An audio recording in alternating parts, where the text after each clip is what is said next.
Hola, buenas queridos amigos y amigas. Esta tarde vamos a hablar con un escritor y vamos a charlar sobre unos seres míticos por excelencia. Para ello estamos con el escritor Alejandro Robles, que nos habla desde Miami. Bienvenido, Alejandro, ¿cómo estás? Hola, buenas tardes. Gracias por la invitación. Un saludo desde aquí de Miami. Muy bien, Alejandro, has escrito el libro Gabinete de Dragones, que está publicado por Eolas Ediciones. Un Ujú. libro que mira a los dragones desde 80 perspectivas diferentes. ¿Por qué? Porque ese libro está materializado por 80 relatos y todos, absolutamente todos, como su nombre indica, Gabinete de Dragones, hablan sobre dragones. ¿Cómo fue, Alejandro, que elegiste estos fantásticos personajes como protagonistas de tu libro? Bueno, yo creo que eso responde a una obsesión infantil. Siempre estuve obsesionado desde pequeño con los dragones, eran criaturas que me fascinaban. En algún lugar Borges dice que el dragón es una criatura necesaria para la imaginación porque surge en diferentes latitudes y en diferentes épocas bajo los mismos rasgos, ¿no? Vuela, echa fuego por la boca. Y yo creo que todo aquello que se repite es lo que perdura. Y la figura del dragón se ha explotado hasta el cansancio, ¿no? Yo creo que intenté hacer un libro de zoología con relatos y a través de relatos, pero que sea tan variado como la zoología de los sueños, ¿no? Este es el libro, un libro pequeño de la editorial Eola, muy linda la edición, editado por Natalia Álvarez Méndez y Ana Abello Verano. Es una muy linda edición. De hecho, la portada la hizo mi hijo. Él eligió un origami cubierto de letras porque él dice que funde el oriente con el occidente, es decir, las letras que parecen escamas y el origami pertenece al oriente y las letras a occidente. Eh, yo siempre he sentido fascinación por los dragones y creo que en este libro exploré todos los senderos y todos los caminos posibles con relación a los dragones. El libro se llama Gabinete, aludiendo a los famosos cuartos de maravilla, los gabinetes de maravillas de la antigüedad. Y este libro es una suerte de gabinete, pero de dragones en sí. Sí, así es. Mm, bueno, como has dicho tú que decía Borges, el dragón está presente en muchas culturas, tanto orientales como occidentales. Sí. En muchos aspectos religiosos, culturales, artísticos. eh, ¿Cómo se explica que un ser tan irreal como complejo, porque es verdaderamente complejo, puede estar en el acervo cultural de tantos pueblos distintos? ¿A qué piensas que se debe? Bueno, es lo que decía Borges, que él cree que es un animal necesario para la imaginación de los hombres, porque es fabuloso, ¿no? Un ser que vuela, está cubierto de escamas, arroja fuego, y él considera que era un ser necesario para la imaginación. Y como te decía, aquello que se repite con mucha insistencia es lo que perdura, por eso perdura la imagen de la crucifixión, se ha repetido tanto que perdura, perduran los santos, las vírgenes, Marilyn Monroe, por ejemplo, que es una imagen que se ha repetido hasta la saciedad. Y con el dragón ocurre lo mismo, es una imagen que se ha repetido mucho dentro de la cultura y eso lo ha hecho perdurar.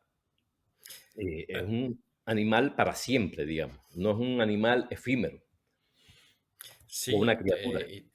y tanto que perdure. Nosotros en la tradición católica pues tenemos San Jorge y el dragón, San Jorge y el dragón. Yo le que son, dedico uno claro, de los pues, relatos a San Jorge y el dragón, pues que claro. no recuerdo cómo se llama. Y luego, yo en tu libro, los relatos los hay más grandes, hay microrelatos, todos son bellísimos, pero yo no me resisto a dejar de comentar uno que cuando lo leí pensé que era el reverso del microrrelato del dinosaurio de Monterroso, y es el Ah, relato de el dragón que sabe pasar de soy a era. Aera. Sí, Sí, eso. sí. Sí, ahí hay un tono que alude indirectamente a Monterroso. En el libro hay de todo, hay ocurrencias, hay aforismos, hay microrelatos, como tú dices, hay muchas referencias literarias, ahí explora también mitos. Hay de hecho un cuento que se puede leer en dos sentidos, se lee de arriba hacia abajo y de abajo hacia arriba y lees dos cuentos diferentes. Es un libro lúdico, hay cuentos que se conectan entre sí. La verdad yo de pronto me sentí poseído por los dragones, veía dragones en todo y escribí sin cesar. Yo creo que escribí cerca de 200 relatos y elegí los que más me gustaban, ¿no? Y aunque no es un libro para niños, un libro para adultos, yo creo que esa obsesión infantil que yo siempre he tenido por los dragones, es decir, desde pequeño, está presente en el libro, yo creo. Sí, es verdad que haces un repaso, es un libro muy erudito, porque hablas del dragón, pero desde muchas perspectivas distintas. Una de ellas que me llamó muchísimo la atención, hablas de Diderot, del enciclopedista Diderot, Oh, y sí, hace referencia a que él hizo una recopilación de cosas de la dragones dragontología, llamada algo así como zoología, la dragoncología, dragontología. una dragoncología. Que yo, sinceramente, Alejandro, no sé si es una cosa que tú te has inventado No, es o tiene, totalmente o tiene visos de realidad. es totalmente apócrifo. Lo que pasa es que Diderot era enciclopedista y entonces yo le atribuí esa antología a él, pero es falso. Y es un dragón que ha aprendido a escribir y cuando necesita estar muy lejos de sus pensamientos y de los pensamientos febriles, escribe con la punta de la cola, de manera que se aleja de la cabeza, ¿no? Y yo le Sí, atribuí esa historia a Diderot, pero es totalmente falsa, es sí, apócrifa. sí, Tiene muchas cosas apócrifas, como por ejemplo hay un texto que yo le atribuyo a Kafka, a los diarios de Kafka, y es falso. Tiene muchas cosas apócrifas el libro, ¿no? sí, pero también indica que tú eres una persona que es muy leída y seguramente que también mm, creo que escribes y por lo tanto le has dado vueltas a los dragones desde la perspectiva de la literatura, ¿no? Sí, yo siempre pienso que yo pertenezco, o nosotros pertenecemos a una generación donde todavía existía el aburrimiento. Y el aburrimiento se curaba con los libros, el aburrimiento y el malestar. Ahora en esta nueva generación no hay aburrimiento, la gente está pegada a la pantalla del celular las 24 horas, viendo videos de 30 segundos, de 15 segundos, y no existe el aburrimiento para ellos. Pero en mi generación sí existía el aburrimiento y cuando uno se aburría, lo que hacía era leer, y yo leo desde muy pequeño, ¿no? Además de eso, mi mamá era historiadora y me leía siempre cuentos cuando era niño, y con mi mamá ocurría una cosa muy curiosa, que era que en las noches ella me leía cuentos y entonces me leía un cuento, yo le decía, léeme otro, y siempre cuando se cansaba me decía, bueno, este lo voy a dejar aquí y tú imagínate el final.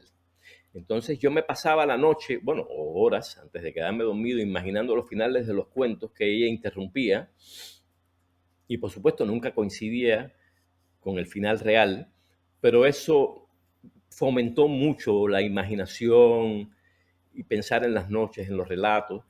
Y yo siempre pensé que ella lo hacía por eso, para fomentar la imaginación, pero después me confesó que no, que era que estaba cansada de leer. Pero Es que me ayudó. estaba ya aburrida de leerte, pero desde luego eso sí que estoy seguro que fue un germen para tu creatividad.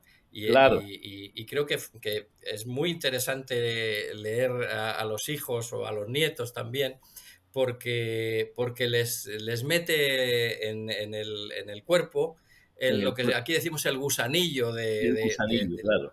de la creatividad y del... Incluso si tú le prohíbes a un niño que lea, como a los niños les gusta hacer las cosas prohibidas, va a terminar con un libro en la mano. Sí, sí. Mira, por mencionar otro relato que también me gustó mucho, tú hablas en alguna ocasión, dices que el deseo, el deseo de una serpiente es convertirse en un dragón, porque un dragón es como una serpiente evolucionada, Claro, puesto que puede volar y además pues puede echar fuego por la arrojar fuego. boca. Y es decir, que cuando una serpiente va hacia adelante o se hace grande, se convierte en dragón. Pero también en ese mismo cuento dices una cosa maravillosa, que es que cuando el dragón va hacia abajo, lo que le gustaría es convertirse en gusano de seda, que Claro, y es en el vez de colmo arrojar de, fuego. es el colmo de la metamorfosis, Claro, el gusano de seda, porque en vez de echar fuego por la boca, lo que echaría serían unos pañuelo. excelentes pañuelos de seda, ¿no? Sí, Eh, sí. Ese es muy ese, pequeño, ese microrrelato. sí, sí, Y pero es muy quieto. y es un relato de ida y vuelta de cómo uno pasa a dragón y luego cómo vuelve de dragón, pero siempre con un espíritu muy poético que a mí me ha gustado mucho. Sí, sí, el libro tiene un hálito poético eh, que nace de la propia figura del dragón. El dragón es un ser, yo creo que es un ser para los sueños, es un recipiente que puede asumir cualquier forma, ¿no? En mi criterio. Sí, en tus relatos hay, claro, todo tipo de dragones. Hay dragones fieros, pero hay también dragones tiernos. Hay Sí, dragones enemigos y peligrosos. También hay dragones cómplices. ¿Cómo te has arreglado para hacer que todos ellos, en todas sus diferentes facetas, sean atractivos para el lector? la verdad no lo sé, es un misterio. Te digo, yo escribí cerca de 200 relatos y de hecho no le puse títulos a ninguno porque después de numerosos intentos, intenté digo, de darle títulos, hice numerosos intentos para darle título y terminé numerándolo. Pero no sé cómo logré que fueran atractivos. Creo que yo estaba poseído por los dragones, ¿eh? De una manera increíble y no podía desprenderme de esa imagen y de esa obsesión y estaba... Hay algo que hace la escritura que no hace el pensamiento. El pensamiento, cuando tú estás obsesionado con algo, las ideas giran sin salir, pero cuando escribes te vacías de esas obsesiones. Y yo estaba como obsesionado con el dragón y la escritura me ayudó a vaciarme de ello, ¿no? Y si tú crees que, que he logrado que cautiven a los lectores, la verdad es para mí un gran elogio, porque uno nunca sabe. Bueno, desde luego, sin duda. Yo pienso, bueno, ahora que lo dices, pienso que ha sido como una especie de exorcismo, ¿no? Claro. Porque de esas múltiples características que has dicho que tienen los dragones, que ya has comentado tú, tienen los dientes afilados, tienen garras y Cama. una cola que son belicosas o que pueden ser peligrosas, echa fuego por la boca y a pesar de ser corpulento, más o menos corpulento, puede volar, que sí que tiene Ujú. una cierta gracilidad. Eh, ¿Consideras que todas esas cualidades o has sacado partido de todas esas cualidades y de esa versatilidad para dotar de atractivo a Sí, tus relatos? yo creo que he hecho uso de sus rasgos para darle atractivo y he tratado de explotar cada uno de esos rasgos. Eh, En un libro como este, digamos que serían Las escamas del dragón, no todas brillan con la misma intensidad, pero yo he intentado darle brillo a cada una de las escamas. Si consideramos que cada relato es como una escama, yo he intentado darle el brillo necesario a cada una de ellas. Me he esforzado por eso. Y es un libro que trabajé casi durante un año. Fue un trabajo súper intenso. Y eh, uno piensa probablemente que escribir que es una labor maravillosa porque eres dueño de tu tiempo, puedes elegir tu propio tema, pero una vez que eliges un tema, todos son limitaciones. Tienes que ceñirte a ese tema para sacarle sentido. Todo es necesario, tu lenguaje, tu memoria, tu ingenio. Nunca nada es suficiente, ¿no? Y para mí fue un trabajo intenso, la verdad. Sí, no, no me cabe duda, porque has tocado todos los palillos. Entre ellos también la faceta oriental. En uno de ellos hablas de Chuan Tzu y de que escribe que hay un valle en el que está lleno de dragones ciegos. Oh, Y sí. sí, y esos dragones, como son ciegos, cuando están volando y no se ven entre ellos, chocan entre ellos Ujú. y son los que provocan grandes estruendos en el cielo que los Sí, humanos desconocemos a qué se deben, ¿no? claro. Es como una especie de explicación metafórica del trueno eso es. Y yo creo que Chuang Tzu aparece varias veces también en el libro. No estoy muy seguro, pero sí, estoy casi convencido que aparece varias veces en el libro, porque yo cito a muchos autores orientales y occidentales, y Chuang Tzu es uno de ellos. Me gusta Claro, mucho Chuang Tzu. sí, el dragón es mítico en las culturas orientales, ¿no? Hasta nosotros, que está, o hasta mí por lo menos, que soy bastante poco versado en ese tipo de cosas, pero bueno, todos sabemos que en las celebraciones chinas, una de las Claro, cosas más importantes es el dragón, el desfile del dragón. claro, y es bellísimo además. Yo he Sí, estado aquí, sí. he estado en celebraciones del año chino y es bellísimo, es un espectáculo hermoso, la verdad, con los dragones, el movimiento y la sensualidad del dragón, es una cosa maravillosa, maravillosa. Sí. Eh, Tu último relato expresa cómo encajan los dragones en cada uno de los movimientos pictóricos de la historia. Y ha sido Sí, un ejercicio también de encaje de bolillos por tu parte para meter a los dragones en cada uno de los movimientos, desde el arte egipcio hasta los movimientos posmoderno, contemporáneos. claro. Sí. ¿Crees que el dragón pervivirá en el futuro, pues, a la inteligencia artificial y al Sí, pensamiento del futuro? sí, el dragón va a estar presente por siempre, yo creo que es una criatura hecha para perdurar. Y en la inteligencia artificial también va a estar, ahí va a estar presente, te lo garantizo. Sí, pues es un mito Que no bueno, que muere. lleva muchos siglos de existencia y ahí sigue, ¿no? Ahí sigue también en el Ahí está. imaginario de todas las culturas, ¿no? Sí, ahí está. Eh, mm, con este libro, con dragones en el centro, has dado una vuelta al panorama histórico, artístico y cultural de ese mito, ¿no? Ujú. Eh, ¿Se te han quedado más relatos sobre dragones en el tintero? Bueno, esa pregunta la tenía preparada a decirte, ya te has adelantado a decir que sí que tenías más relatos, ¿verdad? Tenía, sí, cerca de 200, que igual no están descartados del todo. Hay gente que me dice que debo hacer un segundo libro sobre dragones. Es probable. Yo acabo de publicar otro libro ahora que se llama, igual en Eolas, que se llama El cuchillo de Lichtenberg, que son relatos y microrelatos. Y en este libro de Lichtenberg hay un relato sobre dragones que debió estar en este libro, pero está en El cuchillo de Lichtenberg. Y El cuchillo de Lichtenberg también son relatos breves y viene de una frase de Lichtenberg que dice: el cuchillo sin hoja al que le falta el mango, es decir, que no hay absolutamente nada.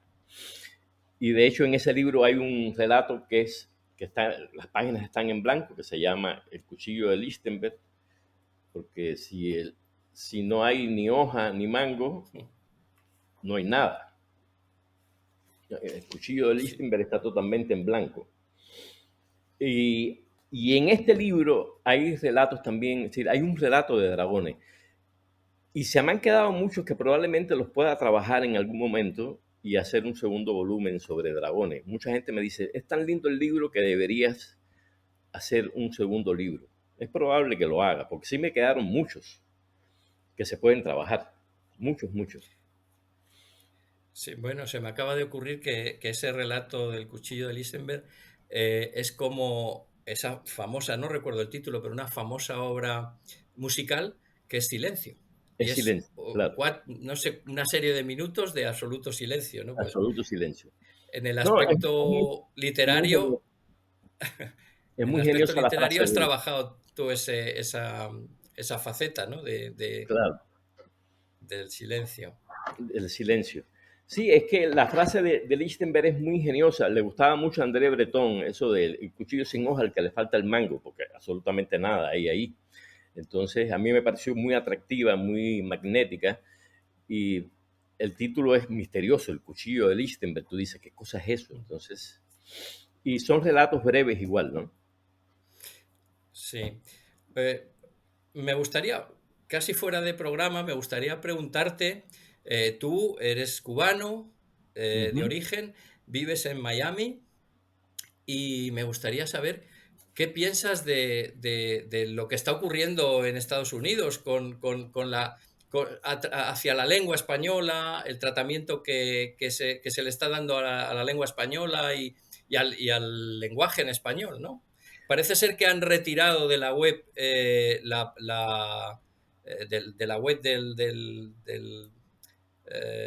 gobierno americano, partes de las que están hechas en el idioma español. No sé Bueno, si tú conoces.